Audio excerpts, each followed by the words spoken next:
तो हेलो दोस्तों, कैसे हैं आप लोग। आशा करता हूँ आप लोग बहुत अच्छे होंगे। मैं हरेंद्र कुमार स्वागत करता हूँ हमारे YouTube channel Harendra Sipe tech solution में। तो दोस्तों, आज मैं आप लोग को सबसे ज़्यादा जो प्रॉब्लम क्रिएट होता है हमारे जब न्यू न्यू प्रोग्रामर या न्यू ऑपरेटर जो होते हैं, प्रोग्रामिंग सीखते हैं या अपने मन से कोई भी आउटर मशीनिंग का प्रोग्राम बनाते हैं, तो जो भी दिक्कतें आती हैं उनको, उन दिक्कतों पे हम बात करेंगे और प्रोग्राम भी बनाकर दिखाएंगे पावर मिल के इस ट्यूटोरियल नंबर 13 में। ठीक है। तो आउटर मशीनिंग में क्या क्या हमें फॉलो स्टेप करना है, वो ध्यान रखना है। जैसे क्लैंपिंग अटैचमेंट कौन सी लगानी है, टूल पाथ स्ट्रेटजी कैसे यूज करनी है और कौन सी यूज करनी है, पैटर्न कैसे बनाना है, बिना पैटर्न से कैसे प्रोग्राम बनेगा, टूल कैसे क्रिएट करना है, सारा कुछ मैं आज आपको इस वीडियो में बताने वाला हूं। तो हम सबसे पहले चलते हैं पावर मिल के पेज पे। ठीक है, मैंने दो मॉडल बना रखे हैं। आपको दोनों मॉडल पे प्रॉपर अच्छे तरीके से गाइड करूंगा। आपको अगर ये वीडियो प्रॉपर अच्छी तरीके से समझ आ गया या आप अच्छे तरीके से समझ गए हैं, तो आपको कभी भी आउटर का प्रोग्राम बनाने में कोई भी दिक्कत नहीं होगा। ठीक है। आपके सामने ये मॉडल दिख रहा है। ये मॉडल क्या है? ये आपका मशीन टेबल आ गया। ठीक है। ये प्लेन स्लॉट स्टेप ब्लॉक आ गए। ठीक है, मतलब क्लैंपिंग अटैचमेंट। नीचे पैकिंग आ गई। ये हमारा वर्क पीस है। ठीक है। एक मॉडल हमारे पास ये होगा। दूसरा मॉडल, यह मॉडल क्या है कि अगर हमारे पास वर्क पीस पे ही अगर हम क्या करें, प्लेन स्लॉट को यानी क्लैंपिंग अटैचमेंट को उसी पे ही, ठीक है, क्लैंप करें, उस चीज के लिए इस मॉडल का उपयोग हम कर रहे हैं। ठीक है। दूसरा मॉडल है हमारे पास, ये हमारा मॉडल है। अब आपको उस मॉडल में इस मॉडल में क्या डिफरेंस दिख रहा है कि ये हमारा आपका आ गया फिक्चर। मैंने इसमें आपको एक फिक्चर प्लेट लिया हुआ है। ठीक है। फिक्चर में हम पार्ट को कैसे आउटर मशीनिंग करेंगे, फिक्चर प्लेट के रेफरेंस से। तो सबसे पहले क्या होता है, मैं आपको पहले उसके बारे में बता देता हूँ। क्या है कि क्लैंपिंग में सबसे ज्यादा दिक्कत क्या आती है कि हम चाहते हैं कोई भी जॉब बने, चाहे वो आउटर मशीनिंग हो या प्रोफाइल मशीनिंग हो, टोटल मशीनिंग का जो प्रोसेस होता है वह यह कहता है कि आपका जो पार्ट हो, कोशिश करो कि एक सेटिंग में बन जाए। लेकिन अगर हमारे पास एक सेटिंग में ही ना बनाने का अगर ऑप्शन ना हो, तो हम क्या करेंगे, तो हम इन सब स्टेपों का, ठीक है, फॉलो करते हैं। जैसे यहाँ पे हम, अब हमारे पास पिक्चर प्लेट नहीं था, तो मैं क्या किया, वर्क पीस को ही सेंटर में क्लैंप करके और इस साइड में आप देखेंगे इधर और इधर मैंने प्रोग्राम बनाया हुआ है। ठीक है। अगर मेरे पास पिक्चर प्लेट था, यहाँ पे मैंने पिक्चर प्लेट था, मैंने क्या किया, वर्क पीस के जो ये जो हमारा वर्क पीस है, वर्क पीस में पीछे से बोल्टिंग कर दिया पिक्चर के साथ, और यहाँ पे मैं आपके सामने आउटर का प्रोग्राम बना दिया हूँ। अब आते हैं हम, क्लैंपिंग अटैचमेंट हमारा कंप्लीट हो गया। अब हम आते हैं कैसे प्रोग्राम को क्रिएट करना। देखो, सबसे पहले अगर आपको इस टाइप की क्लैंपिंग अटैचमेंट की आवश्यकता है या आपके पास ये ही इस टाइप की क्लैंपिंग अटैचमेंट ही अवेलेबल है, तो हमें क्या करना पड़ेगा, आउटर मशीनिंग के लिए हमें पैटर्न के रेफरेंस से प्रोग्राम को क्रिएट करना पड़ेगा। ठीक है। जो भी लोग को पैटर्न नहीं बनाने आता है, वो ऑलरेडी मेरा पैटर्न का वीडियो है, उसमें भी देख सकता है। मैं आपको यहाँ पे भी पैटर्न क्रिएट करके दिखा देता हूँ। इसमें क्या होगा, आपको जो भी भाई मैसेज करते हैं कि हमें जो हमारा पैटर्न है उसको कैसे हम एडिट करें, वो भी कुछ चीजें आपको सीखने को मिलेंगी। ठीक है। अब मैं पहले क्या करता हूँ, पैटर्न बनाता हूँ।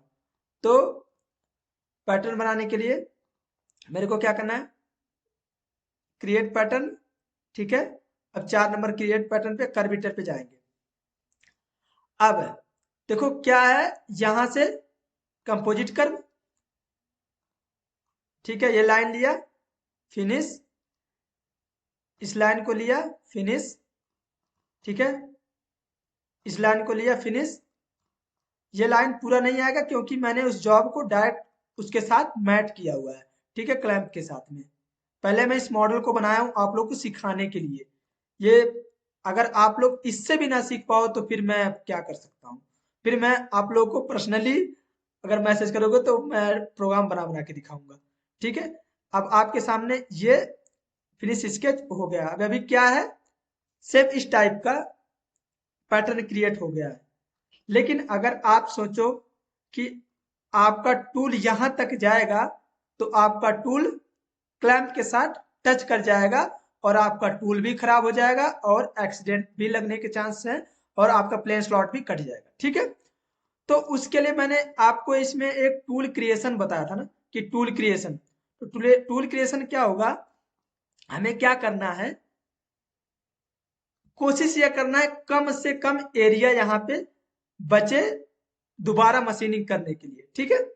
तो मैं क्या करूंगा, एक छोटा सा कटर ले, चलो 12 का एंड मिल का एक कटर ले लेता हूँ, ठीक है। मैंने कटर ले लिया 12 का एंड मिल। अब इसको टूल ऑन कर लिया। अब क्या करूंगा मैं, जैसे ये है आपका क्लैंप, अब मैं इससे ऐसे देख लूंगा और यहां से थोड़ा सा डिस्टेंस लेके यहाँ पे मैं एक लाइन लगा लूंगा, ठीक है। ये यहां से थोड़ा सा डिस्टेंस लेके यहाँ पे लाइन लगा दूंगा ऐसे, ठीक है। मान लीजिए यहाँ तक 16 mm कर लीजिए, कोई बात नहीं, ठीक है। सेम इसी प्रकार यहाँ पे आना, ऐसे लाइन लगा देना है, ठीक है, 180 डिग्री पे, चलो 16 mm, ठीक है। इसी प्रकार इसको यहीं से ले जाइए, इजी रहेगा, ठीक है।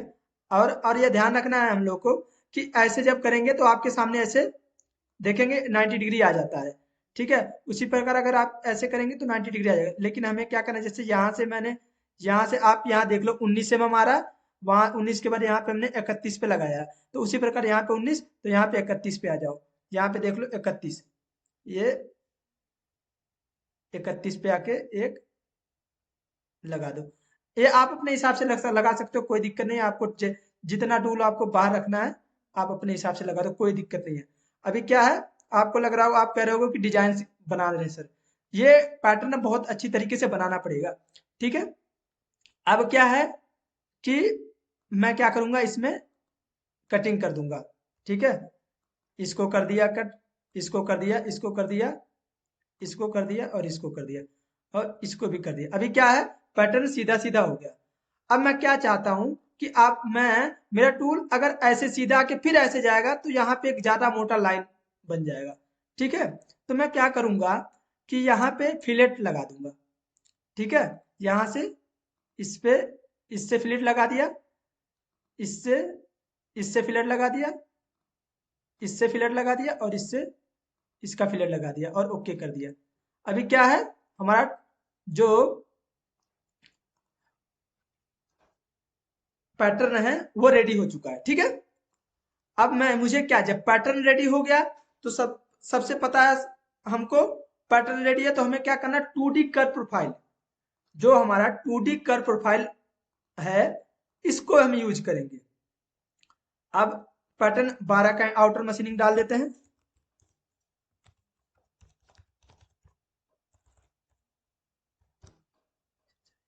NING, ठीक है। और उसके बाद वर्क प्लेन, देखो वर्क प्लेन वगैरह सारा कुछ मैंने बता रखा। किसी को वर्क प्लेन बनाने की अगर वो है तो आप वर्क प्लेन बनाना है तो वो भी मैं अभी थोड़ा सा बता दूंगा इसमें भी, ठीक है। अभी क्या है कि 2D मशीनिंग है तो आपका जो वर्क प्लेन कहीं पे भी बड़ा भी के हिसाब से आपका ब्लॉक बड़ा भी बन जाएगा तो कोई मतलब नहीं है, ठीक है। अगर आप 2D मशीनिंग करते हैं, ये ध्यान रखना। मैंने 12 कैंड में ले लिया, यहाँ पे भी कुछ नहीं करना, लिमिट में भी कुछ लगाने की जरूरत नहीं है। यहाँ पे हमने 4 नंबर कर दिया, ठीक है, चेंज। अब यहाँ पे देखना है, हाँ ये देखो, अब एक चीज आपको और बता देता हूं, अगर आप यहाँ पे देखोगे तो ये बहुत सारे इन आउट हैं, ठीक है। तो ये इन आउट कैसे खत्म होंगे? ये इन आउट को खत्म करने के लिए देखो यहाँ पे, ये यहाँ पे, यहाँ पे बहुत सारे इन आउट को खत्म करने के लिए मैं आपको कर्व में जाऊंगा और इनको सारों को सेलेक्ट करूंगा और यहाँ पे मर्ज कर दूंगा। ठीक है, जैसे आप मर्ज करेंगे तो ये सिंगल लाइन हो जाएगी, ये सिंगल पैटर्न होना चाहिए। ठीक है, जैसे देखो अब इस पे क्लिक करोगे तो एक सिंगल लाइन हो गई, इस पे क्लिक करोगे एक सिंगल लाइन हो गई। ठीक है, तो ये ध्यान रखना है। ठीक है, अब आपको किस साइड में चलाना है अब देख लो। अब इसको अपोजिट साइड में इसको चलाना है, तो यानी इसको रिवर्स डायरेक्शन, इसको भी रिवर्स डायरेक्शन। ठीक है, एक्सेप्ट। अब मेरे को टूल डेप्थ हमें चाहे जितना एमएम जाना है, मान लो मैं 10 एमएम ही जाता हूँ। ठीक है, और ऑलरेडी सारा कुछ मैं पैरामीटर्स बता रखा हूँ कर्व 2D कर्व प्रोफाइल के में, तो आप वहां से भी वीडियो देख सकते हैं। ठीक है, लिमिट्स में डेप्थ ऑफ कट लगा दिया। ठीक है, यहाँ पे कुछ भी छेड़ने की जरूरत है, यहाँ पे 0 0 रख दिया। ठीक है, रैपिड मूव फाइट में वर्क प्लेन वही जो आपका वर्क प्लेन एक्टिवेट होना चाहिए। ठीक है, यहाँ पे 50-60 mm ऊपर रख देना, क्योंकि आपका क्लैंप यहाँ से लेके वहां पे अगर टूल पाथ यहाँ से वहां जाता है तो वो आपका थोड़ा सा सेफ हाइट होना चाहिए जब रैपिड मूवमेंट करता है, वन जगह से दूसरे जगह पे लिंक्स लेता है। ठीक है, लिंक्स जब कंप्लीट हो जाता है लीड और लीड आउट के टाइम पे। ठीक है, तो अभी यहाँ पे लीड इन लीड आउट आपके ऊपर है। आप अगर हॉरिजेंटल आर्क रखना है हॉरिजेंटल आर्क रखना, नन रखना है तो नन, हम नन नहीं रखेंगे अगर आपको चाहिए, क्योंकि हमने ऑलरेडी इसमें ठीक है फिलेट लगा दिया है, तो हमें हॉरिजेंटल आर्क करने की जरूरत नहीं है। ठीक है, अभी मैं आपको नेक्स्ट वाले में हॉरिजेंटल आर्क लगा के दिखा दूंगा। ठीक है, अब लिंक्स में आना, यहाँ पे क्या करना है, स्टेट स्टेट स्टेट स्टेट क्यों करना है वो भी मैं आपको बता दूंगा। और यहाँ पे कर देना स्किम, और आप आरपीएम फिट जो भी आपको रखना है रख दो और कैलकुलेट कर दो। ठीक है, अभी आपके सामने आपका प्रोग्राम क्रिएट हो जाएगा। ठीक है, अगर थोड़ा सा भी आप को लग रहा है कि हमें कुछ भी इसमें टूल पाथ क्रिएट करने में गलती से बन नहीं पा रहा है आपसे, तो तुरंत आप मेरे को व्हाट्सएप पे मैसेज करो या कॉल करो। ठीक है, आप तुरंत मैं आपको जवाब दूंगा। ये मेरी मॉर्निंग में जितने भी लोग व्हाट्सएप पे मैसेज करते हैं उनको पता है कि हमेशा सर तुरंत ही आपका मैसेज, अगर मैं बिजी रहूंगा तुरंत मैं मैसेज डाल दूंगा कि आप मॉर्निंग में कर लो ना, या इवनिंग में रात के 12 बजे तक भी आप लोग का सहयोग करता हूँ। ठीक है, अभी हमने वहां पे स्टेट क्यों किया था कि मैं नहीं चाहता हूं कि मेरा टूल पाथ जब बने तो टूल हमारा एक जगह से उठ उठ के जाए। देखो अब ये यहीं पे कट के लेगा। ठीक है, देखो स्टेट करने से, ठीक है दोनों स्टेट करने से अभी आपका ये टूल पाथ क्रिएट हो गया। 50 mm क्यों वहां से मैं कह रहा था, देखो यहाँ जब यहाँ से ऊपर जाए ना तो आपको 50 mm की डिस्टेंस रखनी है। ठीक है, अगर आप इसको और बढ़ाना चाहते हैं, ठीक है, तो लिंक्स में जा, यहाँ पे रैपिड मूव हाइट में जाना है, मूव क्लियरेंस में यहाँ पे भी आप बढ़ा सकते हो। ठीक है, डिस्टेंस। ठीक है, अब आपका आउटर का प्रोग्राम बन चुका है। अगर आपके पास क्लैंप हो जिसको हम वर्कपीस पे लगा के टूल पाथ क्रिएट करके और मशीन पे बनाएंगे। ठीक है, अब हमें क्या करना है कि अगर हमारे पास ठीक है पिक्चर अवेलेबल है या मटेरियल एक्स्ट्रा है, हम पीछे से पकड़कर मशीनिंग कर सकते हैं। तो आउटर का तो आप वाइस पे भी क्लैंप कर सकते हैं, अगर आपके पास पिक्चर प्लेट है तो पिक्चर प्लेट पे भी क्लैंप कर सकते हैं। ठीक है, अभी उसमें हमने एक 2D इसमें हमने 2D प्रोग्राम किया। ठीक है, 2D टूल पाथ से हमने प्रोग्राम को क्रिएट किया।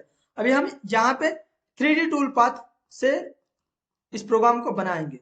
ठीक है, अभी क्या है कि कांस्टेंट जेड ये वाला है।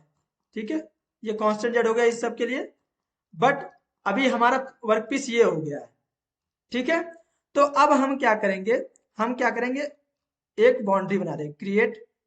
ठीक है, boundary user defined block accept okay, boundary बन गया। अब मैं क्या करूंगा, यहां पे मैं क्या करने वाला हूं, कांस्टेंट जेड। ठीक है, आपका ये कांस्टेंट जेड यूज करने वाला हूं, इसको हम कर देते हैं डिलीट।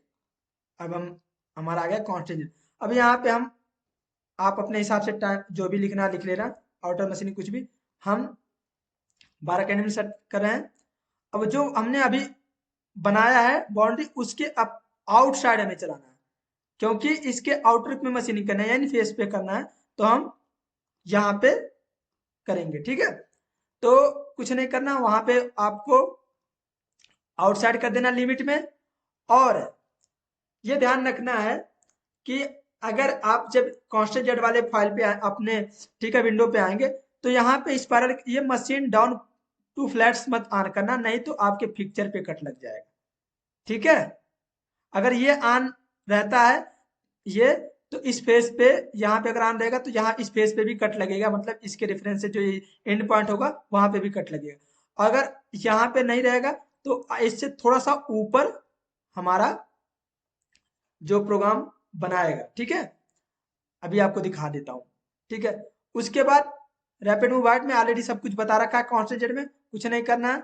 यहाँ पे आप कर दीजिए, अरे हाँ, आप लोग को मैं बताता हूँ हॉरिजेंटल आर्क, यहाँ पे हम कर देते हैं हॉरिजेंटल आर्क। ठीक है, लीड इन, इसमें यहाँ पे कर देते हैं हम on surface lead in lead out horizontal arc. क्यों कर देते हैं हॉरिजेंटल आर्क? क्योंकि कई कई बार क्या होता है, अगर प्रोग्राम ऐसे क्रिएट होता तो वहां पे एक लाइन खड़ी हो जाती है, तो कुछ जगह पे लाइन की नीड नहीं होती। तो ठीक है, हम सेम कर देते हैं हॉरिजेंटल आर्क। ठीक है, यहाँ पे भी 90 और सेम है, पूरा पूरा टूल को बाहर निकाल दे रहा हूँ। ठीक है, लीड आउट सेम, यहाँ से कर दो और यहाँ से कॉपी कर दो। ठीक है, लीड आउट में भी सेम आ गया। ठीक है, और आप ये आरपीएम फीड वगैरह सब कर लेना और कैलकुलेट कर दो। क्लोज। अब आपके सामने क्या हो रहा है, जब लीड इन लीड आउट हो रहा है तो ये हॉरिजेंटल आर्क में जा रहा है। ठीक है, समझ रहा है ना? अब अभी ये देखो क्यों ये क्यों यहाँ पे आया, पता क्यों? क्योंकि हमारा जो ब्लॉक है वो बड़ा है। ठीक है, ये ब्लॉक का जो साइज है वो बड़ा है, एज पर हमारे जो हमारी रिक्वायरमेंट है। क्योंकि कांस्टेंट जेड 3D स्ट्रेटेजी हमेशा मॉडल को फॉलो करती है। इसको यहाँ पे कांस्टेंट जेड मिला, ये जो वाला फेस है इसको उसको कांस्टेंट जेड मिला, तो ये एरिया में प्रोग्राम बना दिया। आप देखोगे इसका टॉप व्यू लोगे तो यहाँ इस साइड में कम है, इस साइड में एकदम नजदीक आ गया। तो मैं क्या करता हूँ इस ब्लॉक को, ठीक है, यहाँ आप ब्लॉक को अगर आपको एडिट करना है तो इस पर राइट क्लिक करो, ब्लॉक एडिट हो जाता है। ठीक है, यहाँ से ऐसे थोड़ा सा कम कर लो 12 कैंडमिल के हिसाब से, कि आपका 12 कैंडमिल आ जाए और एक्सेप्ट। ठीक है, अब आप इसका प्रोग्राम क्रिएट करो। ये आपका जो ब्लॉक था वो छोटा कर लो थोड़ा सा, यहाँ से एक्सेप्ट और ओके कैलकुलेट कर दो। अब आप देखेंगे वहां पे भी नहीं जा रहा है। ठीक है, और यहाँ पे जब इन कर रहा है तो हॉरिजेंटल आर्क से इन कर रहा है, और जब आउट हो रहा है तो हॉरिजेंटल आर्क से आउट हो रहा है। ठीक है, और प्रॉपर अच्छे तरीके से टूल पाथ क्रिएट हो गया। ठीक है, अगर और अगर आपको लग रहा है कि ये ब्लॉक इसमें, ठीक है, ब्लॉक बनाने के बाद अगर आप चाहते हो ना, इस वाले में आपको बताता हूं कि आपके पास अगर पैटर्न ना हो, ठीक है, और आपको पैटर्न बनाना भी ना आता हो, तो फिर कैसे बनाना है इस वाले मॉडल में? तो आपको क्या करना है, लेना है कांस्टेंट जेड, ठीक है, और ब्लॉक पे क्लिक करना है, और ब्लॉक जो है ब्लॉक हमारा, इसको हमें मैनेज करना है। मैनेज कैसे करना है, ऐसे। ठीक है, यहाँ पे आइए, ऐसे ब्लॉक कम कर लीजिए जितने से आपका टूल पाथ बन जाए। लो, इस साइड में और इस साइड में। ठीक है, और 12 घंटे में कैलकुलेट कर दो, सारा कुछ कर दो, वही अब के रहने दो। ठीक है, कैलकुलेट कर दो। ठीक है, तो आपका, आप देखोगे कि ब्लॉक के हिसाब से भी आपका टूल पाथ बन जाएगा। जहां जहां पे भी ब्लॉक होगा आपका, वहां पे आपका, जैसे अभी ब्लॉक बड़ा था तो यहाँ पे भी आ गया टूल, यहाँ पे भी आ गया, यहाँ पे भी आ गया। ठीक है, अगर आप चाहते हो ब्लॉक जैसा बनाए, अभी मैं आपको ब्लॉक प्रॉपर अच्छी तरीके से बता देता हूँ। ये ब्लॉक है, ब्लॉक को मैं मैच करवा देता हूँ। देखो ये ब्लॉक आपका यहाँ तक आ गया, ये ब्लॉक आपका यहाँ तक आ गया, ठीक है। और जो नीचे गया हुआ क्यों गया है, उसको मैं फ्रंट व्यू से उसका डेप्थ बढ़ा कम कर देता हूँ। ब्लॉक को भी कम कर सकते, डेप्थ तो आप अपने हिसाब से कर सकते हो, ठीक है। और कैलकुलेट, तो आप अभी देखेंगे कि आपका प्रॉपर अच्छी तरीके से प्रोग्राम ब्लॉक के रेफरेंस से भी बन गया। इसी प्रकार आप ब्लॉक के रेफरेंस से भी बना सकते हो। अगर आपको लग रहा है कि ये आपका कम ज्यादा हो रहा है, ये लिंक्स हो रहे हैं, तो आप स्टेट और वहां पे हॉरिजॉन्टल आर्क करके देख लेना। अगर आप लोग को कोई दिक्कत होगी तो आप तुरंत कमेंट बॉक्स में कमेंट करना और आप व्हाट्सएप पे मैसेज करना, आपको एक भी परसेंट दिक्कत नहीं आएगा, ठीक है। आपको मैंने तीनों तरीकों चारों तरीकों से बता दिया, टूल क्रिएशन कैसे करना है, ठीक है, ब्लॉक के रेफरेंस से कैसे आउटर की मशीनिंग करनी है, पैटर्न के रेफरेंस से कैसे आउटर की मशीनिंग करनी है, ठीक है। और अगर आप पिक्चर है, पिक्चर के रेफरेंस से कैसे हम आउटर मशीनिंग करेंगे, ठीक है। और उसमें साथ में आपका 2D strategy, 3D strategy, proper दोनों स्ट्रेटेजी से आपको बनाने के बारे में बता दिया है। अब आप लोग को कोई दिक्कत नहीं होनी चाहिए। अगर आप लोग को लगता है थोड़ा बहुत मैंने आपको ज्ञान दिया है तो प्लीज इस चैनल को शेयर, सब्सक्राइब, ठीक है, कमेंट जरूर करें, क्योंकि सबसे पहले मेरे को मॉडल बनाना पड़ता है आप लोग के हिसाब से, क्योंकि व्हाट्सएप पे मैसेज, और सब लोग से रिक्वेस्ट ये है कि जो भी लोग व्हाट्सएप पे जिस टाइप का मैसेज डालते हैं कि सर मेरे को इसके बारे में बता दो, वर्क प्लान के बारे में बता दो प्रॉपर अच्छी तरीके से, तो आप वहां पे कमेंट करो तो और ज्यादा बेटर रहेगा। क्योंकि पता है आप लोगों को यूट्यूब का एल्गोरिथम ये कहता है कि लाइक शेयर सब्सक्राइब अगर नहीं मिलेगा, ठीक है, हमारे इस चैनल को, हमारा चैनल ग्रो नहीं होगा, तो हमारे जो और भाई लोग हैं सीखने वाले उन तक ये बातें कैसे पहुंचेंगी, ठीक है। चलो ठीक है, मिलते हैं नेक्स्ट वीडियो में, तब तक के लिए जय हिंद।